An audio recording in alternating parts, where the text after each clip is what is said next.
Well, the Eldorado Brougham was designed for GM's traveling road show, the Motorama show, which was to showcase Cadillac's brand new car. In 1957, only 400 of these cars were hand-built on a separate assembly line. 1958, only 304 of these cars were built. Well, they were the latest and greatest in technology. They had every gadget you could ever imagine, and they were priced at almost 3 times the regular value of a Cadillac. This car was $13,000 brand new. But what's scary is GM lost, or Cadillac lost, $10,000 on each one of these cars produced. It cost them over $23,000 to hand-build these cars. I think what they were hoping for was great big volumes to try and offset that. Well, it never happened. The car only lasted 2 years. This was the latest and greatest in 1958. It was the ultimate in technology, and it rode better than anything in North America. So let's take it for a ride. Of course, this car had every gadget any Cadillac freak could ever want. It had everything. It was their dream car. Well, as far as performance went, it needed a serious motor underneath there just to move this thing. It must weigh 5,000 pounds. Came with a 365 cubic inch. In 57, it had 2 4-barrels. In 58, it had 3 2-barrels, making 335 horsepower. That was a ton for 1958. Well, transmission had a 4-speed automatic. Pretty rare considering most of the guys out there in those days were building 2-speed power glides.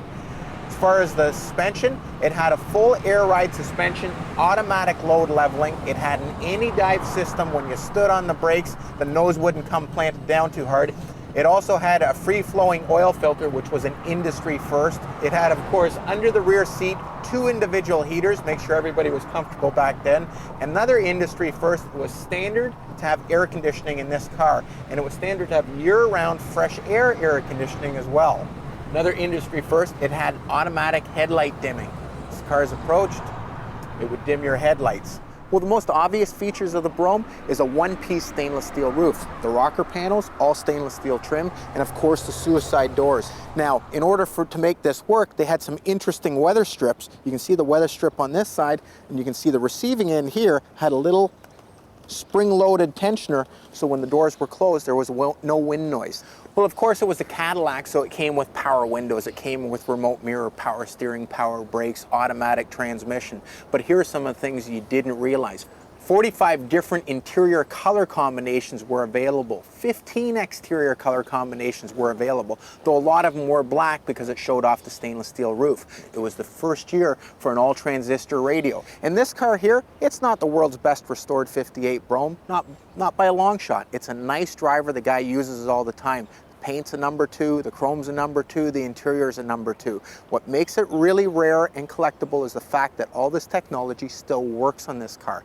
Not only that, this car was Bob Hope's actual car. He still has the keychain with a big image of Bob Hope on it. He owned the car from 1958 until 1984.